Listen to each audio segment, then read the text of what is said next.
महार वतन जमिनीबाबत संविधानिक मार्गाने दलित समाजास बेघर करणाऱ्यांविरुद्ध ॲट्रॉसिटीचा गुन्हा दाखल करण्यासाठी बेमुदत धरणे आंदोलनाचा आज 5वा दिवस कोपरगावमध्ये उजाडला आहे. 5व्या दिवशी आंदोलकांनी आपल्या प्रतिक्रिया आमच्या प्रतिनिधींना दिल्या आहे. आंदोलक म्हणाले की आम्ही हातावरचे प्रपंच करणारे आहेत. आज 5 दिवस होऊन देखील आम्ही आमचं आंदोलन सुरू करत आहोत. आमचे प्रपंच आमच्या हातावरती असून आम्ही मात्र आधीच बेघर झाले असून अजून देखील आम्ही या ठिकाणी आंदोलनाला बसले असल्याची अधिक माहिती आंदोलनकर्त्यांनी आमच्या प्रतिनिधींना दिली आहे. आजचा बेमुदत धरणे आंदोलनाचा हा 5वा दिवस. प्रशासनाने आमच्या सहनशीलतेचा अंत पाहू नये, नाहीच याचं उग्र रूप धारण होऊन याची सर्वस्व जबाबदारी ही प्रशासनाची राहील. प्रशासनाकडे सगळ्या यंत्रणा असताना प्रशासन फक्त टाळाटाळीचं काम करत आहे. त्यांच्यावर प्रस्थापित राजकारण्यांचं काही प्रकारचं त्यांच्यावर दडपण आहे का काय हेही आम्हाला माहिती नाही किंवा सांगू शकत नाही. तेव्हा माझी प्रशासनाला विनंती आहे आणि कोपरगाव पोलीस स्टेशनला विनंती आहे, त्यांनी या प्रकाराची सखोल चौकशी करून आम्हाला न्याय देण्याचा प्रयत्न करावा.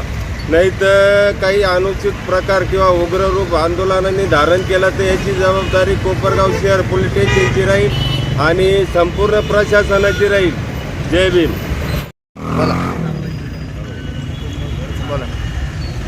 आज धरणे आंदोलनाचा 5वा दिवस आहे. सर्वच हातावरचे लोक आहे.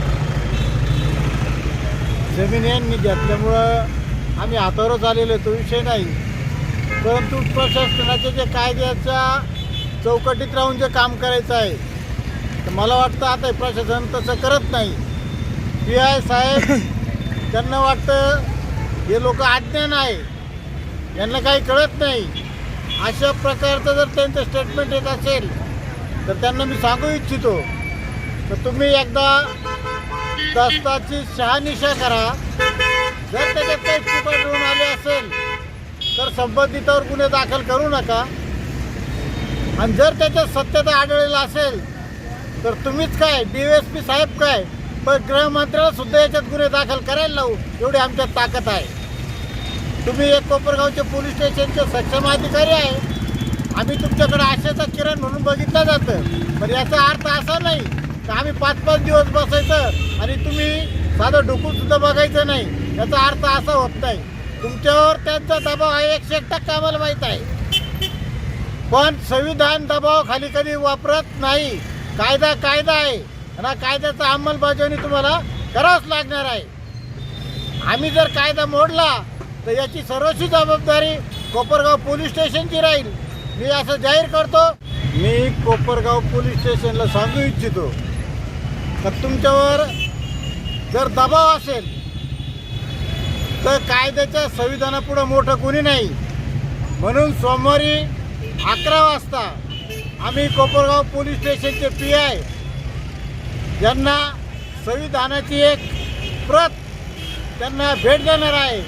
म्हणजे कमीत कमी त्यांना हा देश संविधानावर चालतो हे असं कमीत कमी लक्षात तरी येईल.